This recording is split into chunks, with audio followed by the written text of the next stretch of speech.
This is a video for a subscriber that he asked me to help him make legs for a table, a round table in his house, and he wanted to be simple and something easy to make. He don't have enough tools, he don't have everything, but he told me that he have like a drill and a sanding machine and these things. So I'm gonna use it as simple as it can.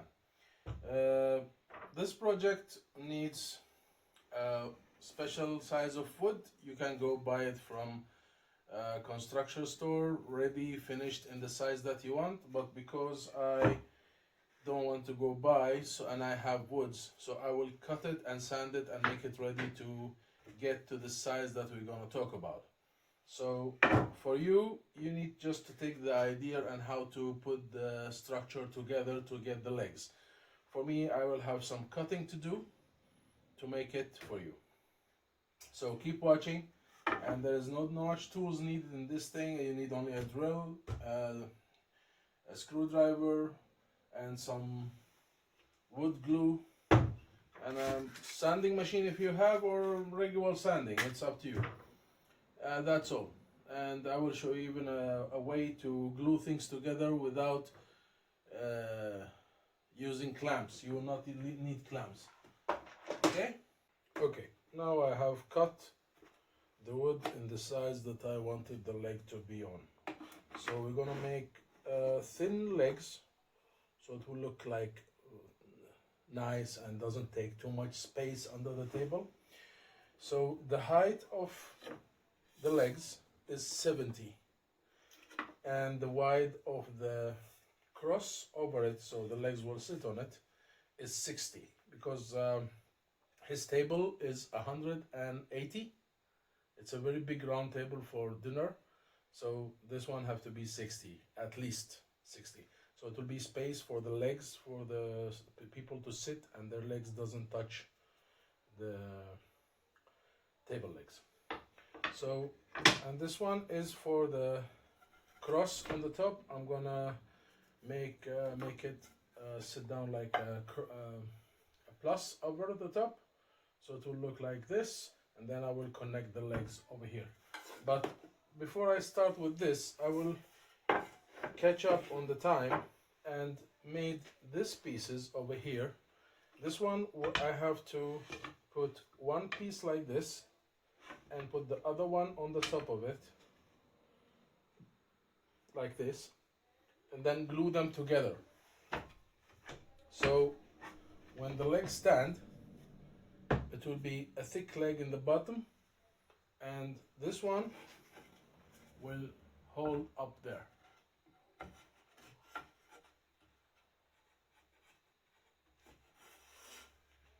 Like this. So the leg will look like, the wood will look like it's bowed. It's not the same thickness, so it will look like bowed. It will look cool.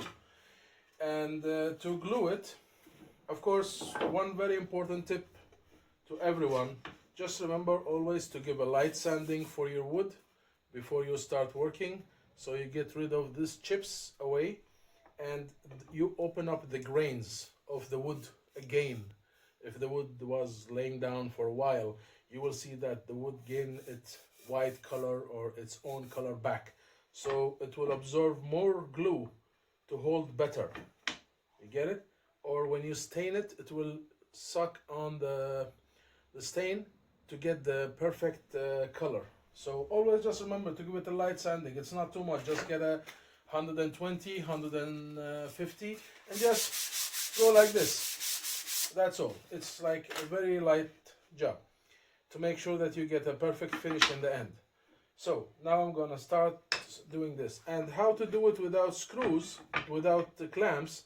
I'm gonna use it like this and put it, glue it, and then I'm gonna screw it inside. When the glue is holding perfectly and finished, I will take out the screws and put the 6mm dowels in the same holes that the screws was. I'm gonna just drill the screw place with a 6mm and put a dowel. So it will look like there's no screws. Your work will look cool because he did it without any screws. That's very good job. Nobody will know that you use the screws in the beginning and then take it out and put dowels in place. It will look cool. So just see in the finish how it will look, and you will find out that it's okay to do it. So this is what I'm gonna do. Glue this over here, screw it, and then I'm gonna wait for it, and in the time it's gluing and holding himself, I will start working on this to make it a cross that will sit on each other as a cross, and then I will start putting together the legs. So this is 4.5 centimeter wide, and it is 2 centimeter thick. When you're making the legs, don't forget, don't buy something less than 18 millimeter. It's to not be perfect, but the wide, it's up to you. You want it 4.5, 5, 6, 7, it's up to you. For me, I think is 4, and 4.5 is the best width for the legs. Now I need to glue this like this. I've got to glue it, and then I'm gonna sand it to look as perfect as it can. It will be a little bit round shape here, so it will look beautiful. But if you want to glue this thing, you have a problem, because when you put this one in the middle, you have glue here, and then you put this one, and then you have to put glue on this and then put it on the top. So however you're gonna hold it, or with whatever you're gonna hold it, it will keep moving, because the glue will make it like slippery. So the best way to do it is to make a small idea of a jig to hold it. So you put the first wood inside, put the glue, and then put the second one, and then put the glue, and then put the third one. So it's holding over there perfectly. And then you mark where does this one end over here, so you know where is it ending. And then you mark here where you are going to put the first screws and where you're going to put the second screws, so it will not interfere with each other and break the wood in half. So the screws will not hit each other and then crack the wood or break it. You're always in the safe side. The holes, the screws is not touching each other. So like this, see, it's not wiggling, it's not moving, and I have it perfectly straight and with the edge. So this is a small tip for you guys that don't have clamps or beginner in this section. These 2 pieces of wood, you clamp them together in a perfectly after you cut them to exact the size you want. And then you clamp them to the table that you're working on or your working bench. And then you get a normal saw, and you take the wide of the piece of wood and cut it over here. First, start with the first cut and the last cut. Don't ever start with 1, 2, 3, 4. Just start with 1 and 1, because the first 2 on the sides is going to take the longest time. It have to be straight, it have to be perfectly exactly the deep that have to be. And then you take the depth of the piece of wood, divide it in 2, okay, and that's the how long you need to take away from the wood. And if you have a chisel, so you just use a chisel to take it away. But if you don't have a chisel, it's okay, you just get your saw and put it over here and start cutting all across to the edge, and then cut the other way. And then you get any sanding paper, do it like this, or do it as much as you can, and then sand the leftover perfectly. Or if you don't have a good sanding method, you just use a regular knife and cut away the thing that's left, because the knife can go like this. So you can just keep cutting and make it longer and longer and longer till you get to the end. You get it? If you don't have a chisel, that's okay. You can use a saw, and then you can use the same saw and use the knife and use the sanding paper. It's not a problem. Don't think that, oh my God, he did it with a chisel, so I need to go buy chisels. No need for that. You can make it with a saw, you can make it with anything. So now I have made this cut and make the small cuts inside to make it easier for me to chisel it out. And after I finish, I will show you how I'm going to join them together. Now this is how it's gonna look like. You see, I have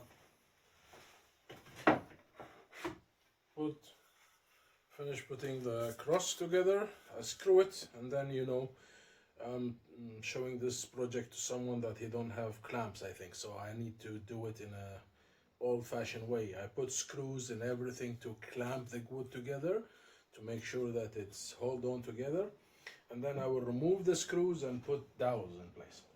So this is how it's gonna be. A piece of wood is over here, a small piece is over here, and the thicker is on the top. So when you put it inside, the leg will be bowed. You see how it's the idea? It's like this. So this is how it's gonna look. Of course, after sanding and finishing and everything, it will look perfectly, because this is not sand yet flat perfectly. The screws is still there. So I'm gonna put it together, leave it until the glue cure and be perfectly glued, and then I will start removing the screws and putting dowels in places, and then I will start sanding and giving it the last look. Now we're gonna remove the screws and put dowels inside them. Just remember to use the screws. The head will be not more than 6 millimeter wide, so it will be covered 100%. So we're gonna do like this. Now this is for drilling, I'm sorry.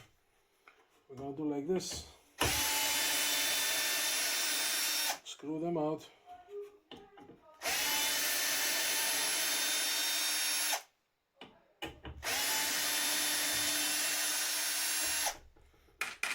Okay, and then use the 6 millimeter head.